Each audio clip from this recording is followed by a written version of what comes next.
ఒక ప్రముఖ కార్పొరేట్ కంపెనీలో వర్క్ కల్చర్ ఎలా ఉంటుందో మీకు తెలుసు కదా. దీన్ని జాబ్ అనే దానికన్నా ఒక మెకానికల్ లైఫ్ అంటే బాగుంటుంది. ఆఫీసులో అడుగుపెట్టడం ఆలస్యం, అసైన్మెంట్స్, టార్గెట్స్, వర్క్ టెన్షన్స్, ఇవన్నీ నా తోటి ఉద్యోగులకే. నేను మాత్రం కూల్. ఎందుకంటారా, చిన్నప్పుడు నేను చేసిన పనులే ఇప్పుడు కార్పొరేట్ కల్చర్లో నెగ్గుకు రావడానికి పనికొస్తున్నాయి. ఫర్ ఎగ్జాంపుల్, నా చిన్నప్పుడు ఊళ్ళో ఇంటికి దగ్గరలో నీళ్ల బావి ఉండేది.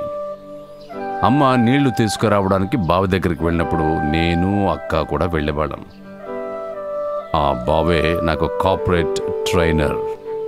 ఎలాగంటారా, తాడు కట్టి బకెట్ని బావిలోకి వేయడం అంటే రిసోర్స్ మేనేజ్మెంట్.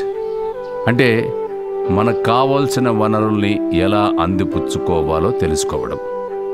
ఇక రెండవది, నీటిని తోడాలి కదా, నీటిని తోడడం.